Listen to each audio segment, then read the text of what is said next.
Okay, I'm going to start at the end and I'm going to show you how we got there and how you possibly can help protect from COVID. We're talking about a new organ system, basically, which is interstitium. And interstitium is the webbing of the fabric that holds you together and keeps everything separated. Now, it's a contiguous fluid-filled space existing between everywhere to keep things separated. I'm just going to go right to the meat of the matter here, literally. In people with lung disease, heart disease, cancer, kidney disease, immune disorders, periodontal disease, the interstitial fluid, listen here, interstitial fluid in these spaces, which we're going to get into deep depth in, and the lymph system, which is the elimination of all these bad things, are sites where disease mechanisms may arise or develop. Remember this. These are all the same places that are where your COVID attacks you. And I'm going to show you why these kind of things likely happen. Now, it needs investigation. All right, so let's get back to why and what happens and how we respond. In these bags of fluid is where the bacteria lives. And I'm going to show you this because Seeker is one of the most fabulous channels. I don't know if I mentioned them already, but they are absolutely fabulous. And I'm going to show you their research on how it says your textbooks are wrong. Watch this. And what do you see? They are 100, I understand it now very, very well. The bacteria lives in here. And that bacteria is our good bacteria. It senses invaders and then it mounts a defense and zip. And you can watch it happen in real time now because of the new photography they've developed. Now, what is this? What's this little brown looking thing? What's that little black ball? These are springs. These are springs. They go like this. You stretch this way, that flattens out. It's got to pull back out. So this is why you can move all your stuff around, and it's supposed to come back to where it is. As you get older and older and older, at a certain age, and it's very, very young, collagen just stops. It says, that's enough collagen, we got it all set. And then as you get older, it gets weaker and weaker and weaker. That's why you get wrinkly skin, and I have it. Now, everybody that gets past a certain age starts to get collagen degradation. And as they do, their skin gets floppy and flaggy and all that stuff. Now, so what do we have to do? We have to regenerate this collagen into a more robust fiber. And these are the springs, and they call them CD34 positive lining cells. They're cells that are adhered to the collagen web that keep it in its form. And these little balls are, I call them tendon enthesis balls, or interstitium balls now. But that's what makes up the fabric of your membranes, really. This is a membrane. This is not just necessarily skin. Every membrane, this is the same as like here. This is the same stuff. Same stuff. Same exactly. That's on the surface, and all of this fibers are underneath. It's exactly identical. No difference whatsoever. And if you kill the bacteria that lives in here, and an invader comes and he says, we got to get some mucus out there. So the guy that you made the mucus is dead. That bacteria is gone. Because that's what it is. The bacteria is the thing that makes the mucus. Your body just doesn't make it automatically. Bacteria responds and then goes running around making all these things. And I'm going to show you this actually happens. Seeker, I applaud them for their research, and in every area, they are an inspiration to all. Okay, well, this is Gokul, I believe that's his name. Seeker, again, 4.8 million subscribers, 2 million plus hits on this. Your textbooks are wrong. This is what cells actually look like.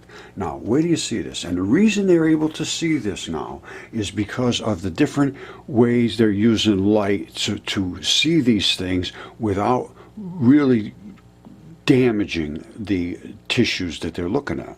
And this is all brand new. Very, very, very new. So here we go. I love these guys. I think I might have said that about 100 times already. I still remember the moment. It's something I will never forget. The hair on my hands just stood up. It's standing up right now, brother. Within each cell. This is an unprecedented view of the cellular world. where we can actually see immune cells scooping up sugars in the ear of a zebrafish in real time. First of all, what's scooping it up is bacteria that was activated by another sniffer bacteria.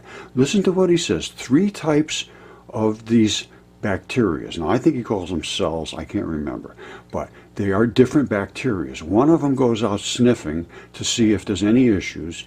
It comes back, reports. Another one scoops up the stuff, which is mucus, brings it out and delivers it, and another type makes and creates enzymes, which are nothing more than chemical bombs to go out and attach to the invader and destroy them.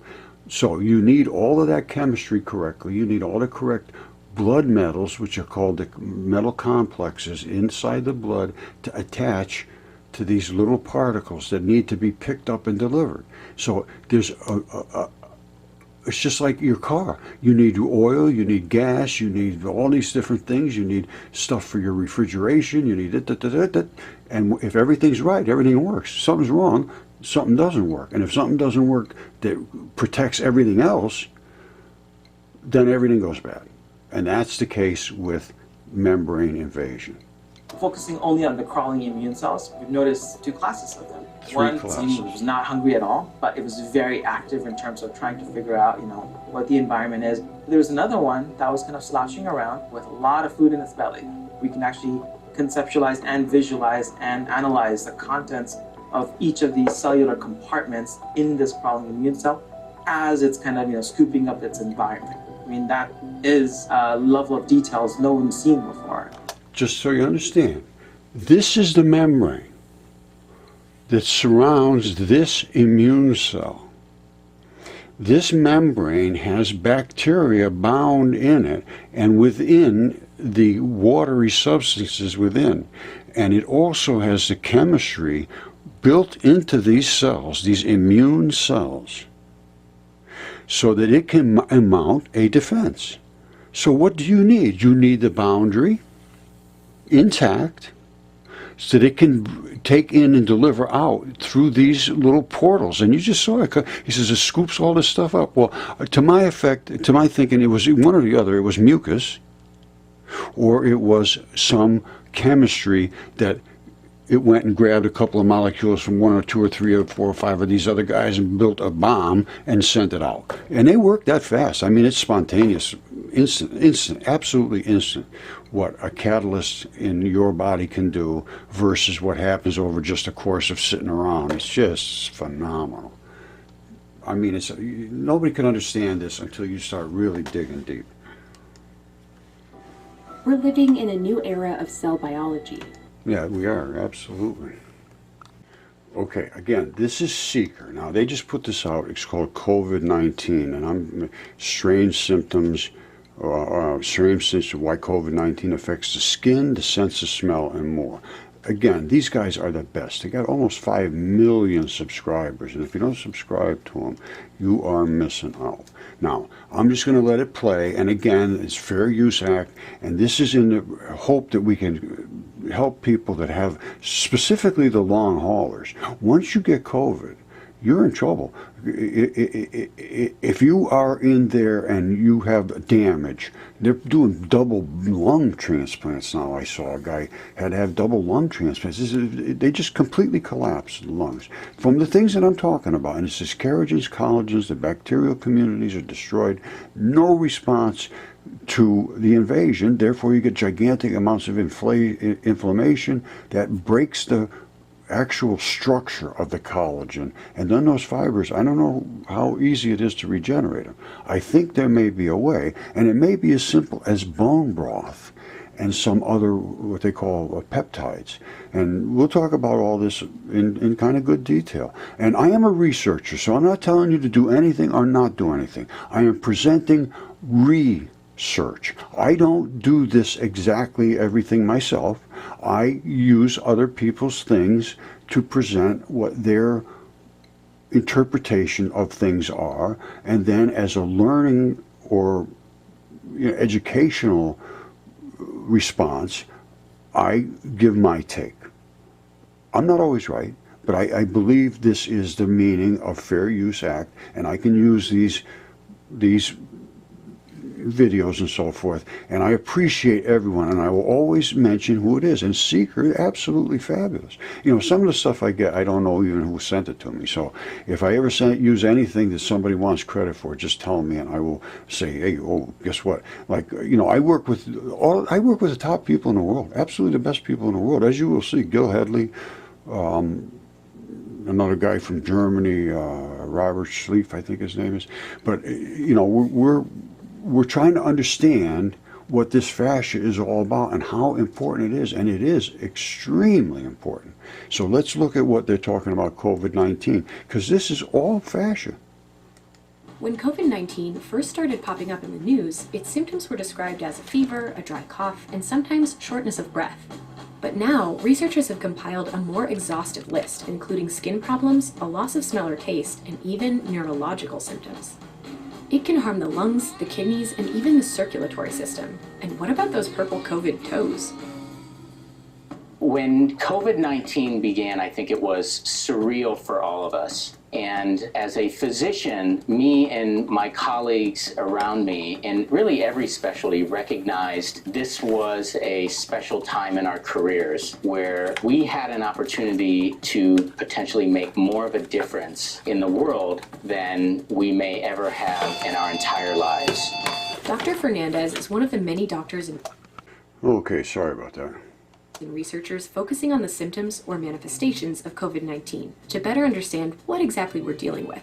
My name is Dr. Anthony Fernandez. I am a dermatologist and a dermatopathologist at the Cleveland Clinic in Cleveland, Ohio. Every virus is unique in three-dimensional structure, and because of that, activates the immune system in different ways, and that creates different manifestations. Collecting information about the array of symptoms associated with COVID is a good way for experts to understand what exactly the virus is doing in the human body and how it's moving around. When a patient is first infected with SARS-CoV-2, the virus that causes COVID-19, it's usually inhaled and it begins to infect cells in the respiratory tract and produces more and more virus. This is why we... Okay, I want to make a statement at this point. We know that they are claiming that it is primarily infected through your mucosal type of slimy areas, which are, these always have to be wet, and they're always, you know, I cough up stuff, people cough things up all the time. It's just the mucus, and the more irritation you get in it, the more mucus you produce, and that's just natural. That's the way it's supposed to be. That's the bacteria in there saying, whoa, whoa, whoa, you got too much stuff coming down, you spit it out, and that's what happens. Now, if you don't have the mucus, first of all, that is in the right quantity and the right chemistry, you're not going to be able to prevent these things from invading you, and that's all it is. Once it invades you, if it overwhelms you, you're done, because it's attacking your collagens. Now, and it's everywhere where there's blood. There's just nothing but blood in your lungs. Literally just bags of blood. And the same thing with your heart, same thing with your liver. And organs, every organ is coated by this fascia, which is really, really dense with this rubbery substance. And if it doesn't do this all day long, every day, all day, it breaks. We wear masks. Duh. From here, the virus can work its way into tiny air sacs in the lungs. These air sacs are filled with a protein receptor called ACE2, and this is what the virus uses to break into cells where it can replicate and spread. Another group of cells that produces ACE2 is the cells that line blood vessels throughout the body, and because of this, the virus can invade those too. Let me just, there's no sense to go through this whole thing. My statement is that all of these vessels and vascular networks and these sliding little blood vessels that are all over them have a certain chemistry, and if it's not there, you're done. And the only way that chemistry is going to be there is if the bacteria is there to work with everything else that surrounds it and everything else that invades it and everything else that has to nurture it. If you don't have the right bacteria, you're just not going to get the job done. Now, Seeker, once again, the best of the best, did a video a while back that absolutely blew my mind, as it will yours, uno momento. You know, there is a little more here that I want you to see. Here he goes. Skin and in defending that wall. And so it invests a lot of energy in lining that wall with troops, which represent the troops are the bacteria. And once the bacteria is not in its quantity, it's not going to be able to ward off by presenting things, as you will see in Seeker's next video. Immune system cells. Many things can cause those cells to become activated. All right, to become activated means the bacteria will sense what the problem is and then respond. The bacteria are the good guys here. And, you know, because there's good bacteria, bad bacteria, just like there's good people, bad people, and so forth. Now, to become activated, they have to have the bacteria. That's the issue. Invading things from the outside world can immediately cause those cells to become activated as they try to defend that wall, that barrier from anything getting inside of it. But also, those immune system cells can... Before he goes any further, I'll back off a second here. But these are those little pockets of the interstitium. These are where the bacteria live. These are where the bacteria mount their defense before you get into the real tissue. There's a layer, it's called... well, it's called interstitium now because it coats every single thing there was, but areolar tissue. And that's the areolar, big holes and flexible. Anyway, this is the bacteria mounting its defense, as you will see in the next video. These guys are fabulous, Seeker. Hear signals from within the body. The skin can be a hint at how a disease will progress. With COVID, there is a particular rash that dermatologists are studying to see if it might indicate the internal blood clotting that we talked about earlier. The other manifestation that we have seen, especially in severely ill patients with COVID-19, typically patients who are intubated, who need a mechanical ventilator to breathe for them, because of the degree of inflammation in their lungs, is what we call retiform purpura, or a violaceous rash, but what we recognize as being a clue that there is some vascular insult going on.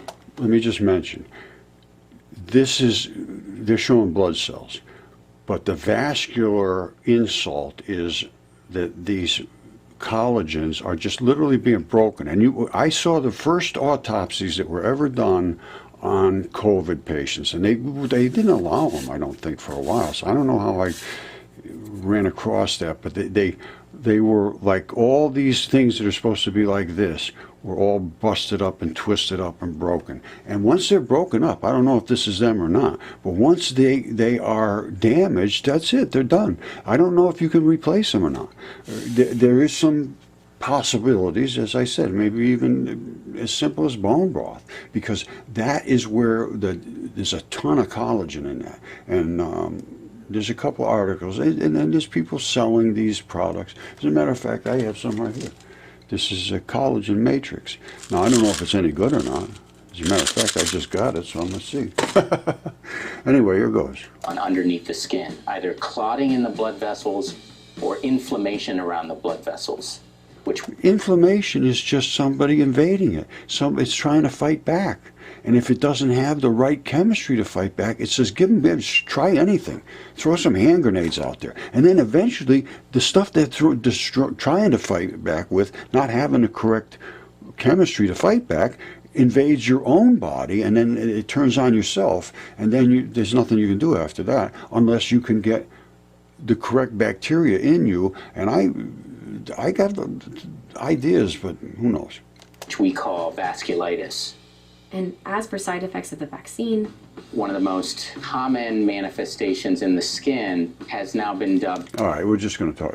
No reason to go any further. You just get a little red rash, and that all is you're activating some cells in there, well, not cells, but you're activating bacteria to fight back. Now let's look at the other video I talked about, and this just absolutely blew my mind and covered all the bases that I was missing.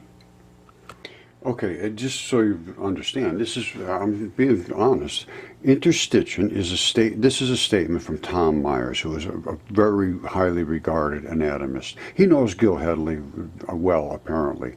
And I talked to Gil just recently, and he said, oh yeah, I know Tom, we talked about this and so forth. Anyway, this goes back to March 2018, and these observations by Tom Myers, author of Anatomy Trains and lecturer on fascia.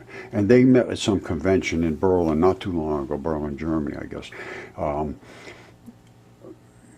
it talks about the interstitium and how important it is and why nobody's ever understood about it before. And this is that layer just below all of these fibery places like this. You see this here.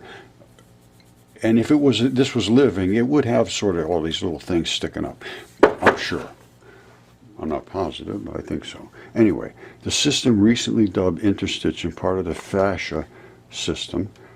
Therapists have been exploring therapeutically for years. Now, I worked with a guy in Germany 10 years ago, and that's all they were doing was therapeutical, how they called it rolfing, and how to make the fibers flexible again.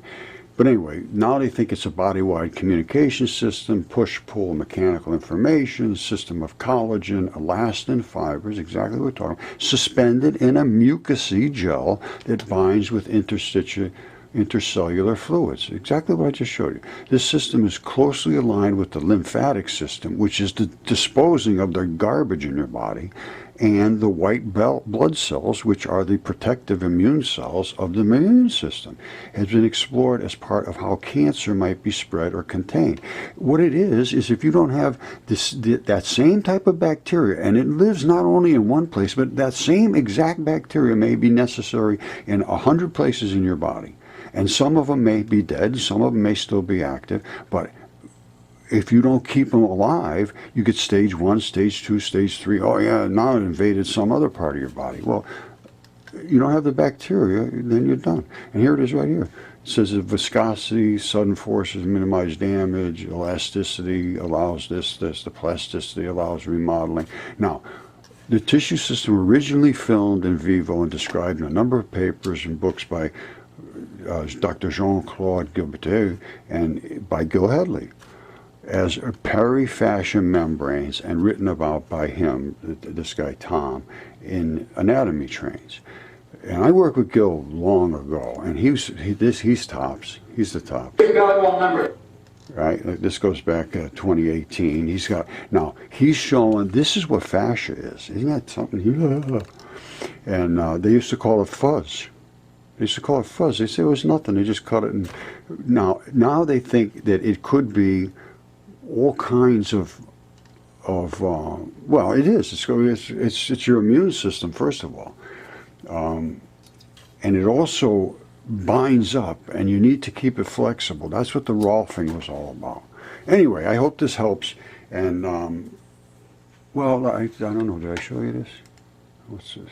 This is the guy in Germany. As a matter of fact, I have a meeting with him online. He's the current director of Fascia Research Group in Munich, Germany, I guess. What was this? All right, now this is the one you should go up and see. I'm going to put a link to this because this talks about the collagen peptides. And this was, if this is right, and I can't guarantee it is, but it says collagen is a hot topic these days. Yes, everybody wants to have their skin nice and tight and all that, but they're not thinking about their inside of their body. The good news is our bodies already make collagen. The bad news is collagen production stops between age 25 and 30. So now it's going to get bad. That's why you get weaker and weaker and weaker skin. And can you get it from the food? Well, there's ways to get it from the food. And then it talks about what are the other sources. And there are different, like this, just simply place bones in a crock pot, a couple of cups of water, cook it on high for 12 to 14 hours. It boils everything and destroys everything in there. Whoops.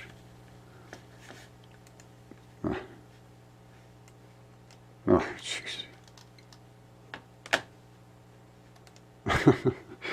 Anyway, I'm going to leave this in. It doesn't matter.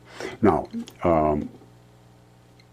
and you get your gelatins in your bone gels, and the collagen, I guess these are pretty well loaded with it, because these are the things that are coming out of your joints and your cartilage, and you're putting them back in you now. Then there's peptides versus collagen, and so I'm not going to bore you with all the little details, but this is a company that makes them. I don't know if they're any good or not. I have no idea. The ones I'm taking here right now are some pills. I don't know if they're any good or not, but I'm going to dig deeper, and I'm going to probably try that bone stuff. Because I'm going to tell you what, you grow plants, you give them bone meal and blood meal, and they grow pretty good.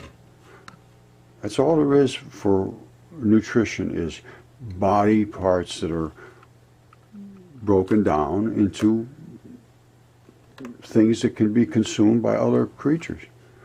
It's just one continuous chain of revolving particles. All right, I showed you this is a left human lung. That's the attachment at the top. This is the pattern of the pleura. You see it here in this? That's the pattern that it makes because of the lobes of the lung. This is an autopsy. And you can see there's the bottom part, which is this here. You see that? And then this is right up here. This goes right here. That's the flap at the bottom, the same as the flap on the bottom of mine. And that's the tag at the top, the same as the tag here. Now, let me just go back to what I had to say. I don't remember what it was, but let's see. In an autopsy, of course, the guy's dead. This here at the top is the investment at the top, which I showed on the other lung. And this flap at the bottom is the investment on the bottom, that red bottom spot that I showed. And this, you can actually see that contour is in that lung, and that lung was DNA tested as human. Yeah, I have a DNA this is test. from Now, here, hold on a second. Under this. All right, now we're going to get to the point of why we are talking about this fascia, interstitium, these bacterias and so forth, and what it relates to in COVID and virtually every single disease there is. This is not just COVID. Every single invasion of your body is related to literally one of two things. Either you don't have slime to coat the surface, which is mucus, so that it says, get away from me, I don't want you here to kill me, and by keeping you away, you're saving me. So if I don't have the mucous membranes, and that's what they are, membranes, everything has a membrane. That is a membrane. Even the skin, even that's membranes around there. This is membrane, even though it's the feathers of a goose. Your skin is a membrane. Your eyeballs are membrane. Every single thing you have is coated with a membrane. They have to be flexible. They have to have mucus. They have to have slime. They have to have chemistry that makes them slippery. Look at this. You want to see something? Coefficients of friction. Synovial joints in humans, 0.01. Teflon on Teflon is 0.04. Is 4 times more slippery than Teflon on Teflon itself. We are absolutely phenomenal chemistry, but you have to look at it in a different light. Now, let me recoup and we'll go back into looking at why I am so excited about this, because it really just proves everything I've been talking about for 10 years related to this particular issue of fascia and how important it is, and the separation of fascia facilitated fossilization. It all comes back. It's just absolutely incredible, the things that are just resurfacing now.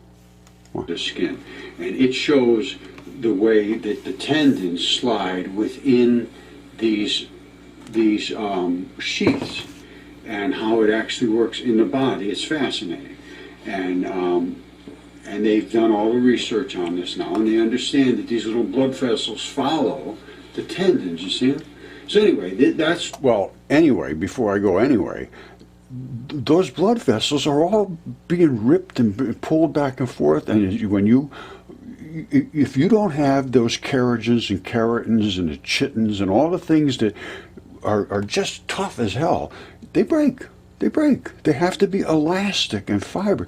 When these I'm just sort of, I'm probably got something wrong with my mind because I can't stop doing this research. Once I see something, I just keep go through that hole until I get to the other side. And I think I came out the other side. I think I understand what's going on with the chemistry inside the body that leaves us prone to invasion. And there's only really two things, like I said. You got the slipperiness of the slime that coats this. It says, oh, nothing comes through here unless I let you through. And that's called membranes. Membranes have little holes in them that say you can come in, you stay out. And the mucus is all over this membrane. And it says, if anything comes here that is really nasty, just slime up. So you got to have the mucus membrane, which is only a bacteria loaded in the pockets of the watery substances within that membrane. It's called membrane-bound bacteria. And I am going to show you this in very deep detail. So do not run away from this. I may be boring, but if this is life-saving to a lot of people, because there's going to be a ton of people that have been infected by this COVID, don't realize it, but their fibers are now damaged. The collagen, it has to be rubbery and go do this way and this way and this way and this way all day long. 24 hours a day, sleeping, awake, whatever. And then sometimes it's got to go bup, bup, bup, bup, bup, bup, bup, when you're running or jumping and twisting, doing all this. If you don't have those fibers in that springy condition, and that's only happens because of chemistry. You take a spring on your garage door and it goes, and the garage door comes up. That spring is a certain type of material that's springy. It's not just a piece of dirt or a piece of rock or a piece of wood. It's a certain type of chemistry. And I know this chemistry very, very, very well. My father was the top metallurgist basically in the world. He was stainless steel, super metals, strip alloys, and all that. I actually worked on that car, 36 Ford, stainless steel. There was only 6 of them made. I put the floorboards in there, and they were boards. They were red oak. Anyway, I understand this stuff so well, and it's very, very hard to understand it so well and have everybody just dismiss you as an idiot.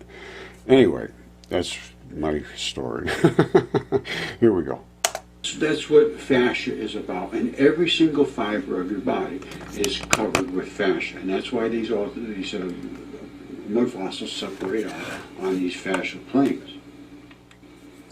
This is what a tendon looks like, and all right, we don't have to go any further on that, because this just tells you that everything is slippery, everything is slidey, everything is twisty, everything is separated, everything is nurtured, everything is unstable.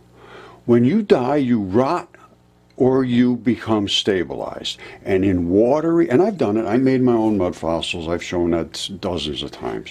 And it's very simple to do. You can do it. It takes about, I think it took less than a year. And anyway, that's a whole nother issue. Let's just go forward.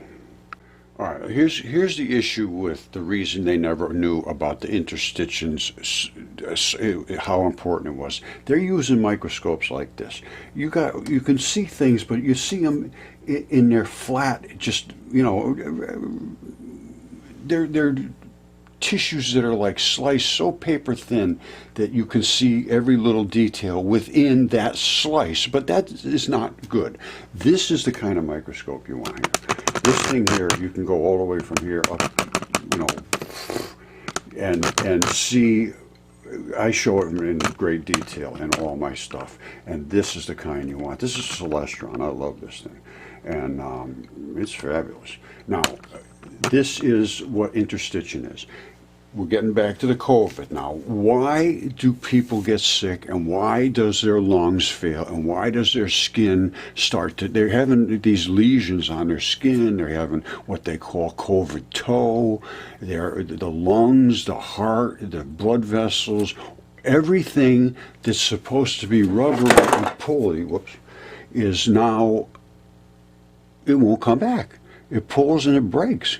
And these, once they break, you're in trouble, because I don't know if you can replace them and fix them after that. The only thing, it does appear that you can, but you need to, there's a supplementation you're going to have to do. I'll show you, but anyway, let's talk about this. You see these fluid-filled bags? Remember we talked about the collagen, mucosa. What is a mucosa? That's a lining that covers something, and it can create some form of a barrier, whether it's mucus or some kind of a chain molecule that says, you know, I'm just not invadable. Whatever it is, you can walk around in chlorine and some, you know, forms of salts and acids and so forth, and you know, you can be killed and hurt by that, absolutely, depending upon the chemistry that you're being invaded by. Normal everyday chemistry is not going to invade you because you're built to resist that. But when you are invaded by something that is like acids and salts that are manufactured, that's a different story. Now, why do you get COVID? Why do you get sick of any sickness? Something breaks through there. You're not sick inside here. You shouldn't be sick inside there. You're doing everything in your body. The blood's coming through here. It's moving products back and forth and oxygen. All the little metals and molecules are in there. Everybody's moving and talking to each other and, you know, working together, and everything's fine. All of a sudden, something breaks through there. Well, why did it break through? Why would that break through? Either there's no slime because of the mucus membranes. Everybody's heard that word, mucus membranes. They're membranes. This is nothing more than a membrane. Now, this, it looks like it's the skin, but it could be, well, the mucosa is the skin or anywhere that separates one part of you from the other part. Because you don't want stuff from your bowels getting inside your good body tissue, because who the hell knows what you ate? Plus, you got all kinds of breakdowns and enzymes and acids and salts, and when it comes out of the stomach, it's in a certain pH. It hits the small intestine, it drops the pH quick. There's all kinds of chemistry going on, which requires bacteria. You hear me? Bacteria is your chemist. Bacteria are the guys down here that says, whoa, whoa, whoa, whoa, I see something here come trying to invade me. Go and tell the guy we got to create some mucus. Go tell the other guy we got to create some antitoxins, some enzymes. Those enzymes will go out, and the chemistry of that enzyme is so elegant, it will go out and attach to the invader and just explode it right off the face of the planet. Or it will say, create some slime, because these things are just sharp little particles. We can't deal with them. The guy ate some glass or something. I don't know. But whatever it is, the slime keeps it out of you, or the toxins from the enzymes attack it. And an enzyme in you, we say, oh, these are good enzymes. Yeah, absolutely. But you know what they are? They're viruses. They're exactly identical to a virus. No difference whatsoever. 100% identical. A virus comes in and it attacks you in a manner of your chemistry being destroyed. Well, when we create our viruses, which are enzymes, we call them good viruses created by bacteria, they go out and attack that other chemistry, just like that chemistry tried to attack us. We kill it, it tries to kill us. If we can beat it, we win. If it can beat us, we lose. If you got too many holes in your membranes, you lose. Now, never did I ever think that finding a rock and understanding it was a body part would lead to the discoveries that followed. It's just phenomenal. But let me continue on here. Protects all of your organs and your muscles and separates them from the other ones. And they're wrapped in fabric bags as well. And I show that in the fascia facilitated fossilization, because the fascia is what protects all of this stuff from being dissolved. All right, let me make one other statement here. This is all coming back to me. And originally, I had called this fascia, which is fascia facilitated fossilization. I turned it into mud fossils, because that's really what it is. The mud is the facilitating factor that causes the nucleophilic invasion, which stabilizes these membranes. These membranes want to be stable. They never, ever, ever want to be invaded. Anyway, dissolved when it's inside mud, compacted mud. Okay, once again, the petroleum industry. This is different. This is the relationship between the maturity and hydrocarbon generation. How long it's been in the earth, how deep it is, what the pressure is, what the temperature is, all like one big formula. And they know exactly how it works. Different types of kerogens convert to hydrocarbons at different rates, and they yield different quantities of various hydrocarbon phases. All right, I forgot about this. This is fossil fuels. Let me find something that makes more sense. Hold on. All right, the rest just talks about coal, how it develops in phases and gets more and more refined until it becomes really the best, I guess, anthracite or whatever they call it. Now, this was, well, this is a rock that I found a long time ago. This is about 10 years ago I took that picture. And of course it's a blow up, but that is the fascia flap, and that invests just like there would be one in this lung, and then there is some at the bottom, and I'm going to show you this in the anatomical of a lung, but I also am going to show you this in the anatomical of the fascia flap. And here it is right here. Boom.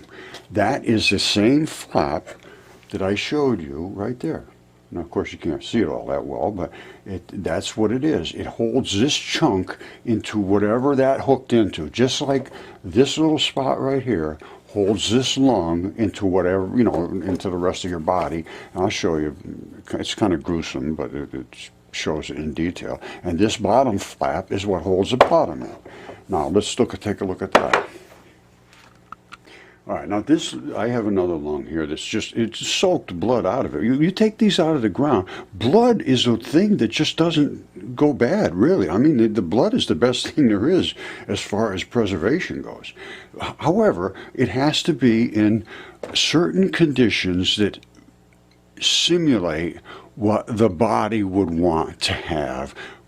Aqueous solutions around it, which is watery, and it would have to have transition metals in it, which sort of keep it flowing back and forth, the biology, because that's all your blood is a whole batch of transition metals, which are the center of this in here. Iron is right basically dead in the center, and that's what carries most of everything around: the oxygen, the carbon dioxide, and all of these other little transition metals and so forth work to transfer the life-giving products back and forth and dump the crap out of you that has to go. That's the mover, is blood. And that's what came out of here. Literally blood. It just gushed blood all over. Every one of these spots had blood coming out.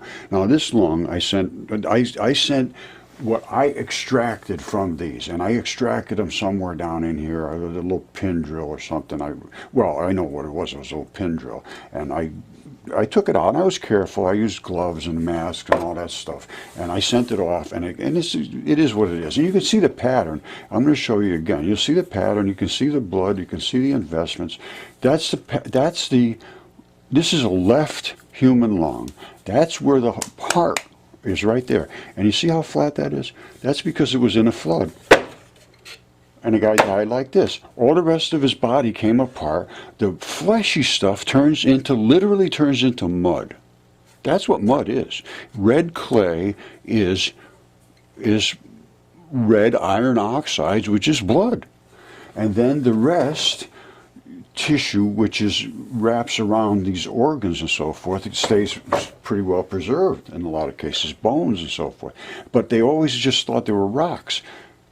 And I did too. I'm no special thing at this. I'm just trying to figure out what I'm seeing. But then I could realize how things could deteriorate in certain conditions where you can see that goose is still a goose or a duck or whatever he was, but that's almost no change whatsoever. These stabilize this stuff, and it just separates. But you could see inside the body, the same thing happens, but you have to look at it in the right lights and be able to see, because again, it's nucleophilic substitution. Whatever was here gets substituted by whatever is most convenient for it to attach to. Almost all of this stuff is very, very similar, and it finds the same stuff, so it all looks like just almost basically the same until you really look at it. And when you know your chemistry and so forth, and you know the different colors and the different patterns and the anatomy, the biology, it's not that hard to understand, but you have to have that attitude that, you know, it's just not a rock and walk away. And that's the attitude that I'm seeing mostly from academia. Anyway, let's just go forward. Okay, I'm running a little long on this, and I just got some fabulous news, I hope. As I told you, disease, the COVID is attacking the lungs, the heart, the blood vessels. It is attacking a specific type of collagen, and there is dozens of different types of collagen. Some of them are very rubbery, some of them are very stiff, some of them are very, all kinds of different things. Now, listen to this very carefully, and I'm going to tell you the fabulous news, I hope. The total fluid volume of interstitium during your health is about 20% of your body's weight. But the space is dynamic, all those fluids, and may change in volume and composition during immune responses. That's because that's where the bacterial is. And in conditions such as cancer, specifically within the interstitium of tumors. So these are the tumors that are taking hold because there's not some kind of chemistry there that's stopping them. The amount of interstitial fluid varies from about 50% of the tissue weight in skin to about 10% in the skeletal muscles. Now, I'm going to leave it at this right now, but the good news I just got is I have a friend who has a bunch of different labs. He runs, I think, last time I heard, is at 19 labs that he was doing food servicing, processing for bacterial contamination. Now, he just got a hold of me and he said, because we've been going back and forth a little bit about this. And apparently he's got some new people that he might be able to work with to try to develop a map of the human body, what bacteria lives in what healthy tissues. That's it. End of story. If you know that when you're sick, all this bacteria is missing, or there's a whole bunch of this extra bacteria, well, obviously, there's a condition there that's, you're missing some bacteria. One bacteria fights the other, and you almost always see a relation, or you should be able to see something. I don't know. This is all new. So, but it's all about inflammation and tumors and, heart failure and broken blood vessels and blood clots. I'm going to just leave it at this, but boy, I hope my buddy Andy, brother, talk to him. Tell him we could maybe cure just about anything. Because, as I said, virtually everything is an invasion of healthy tissue. I love you all.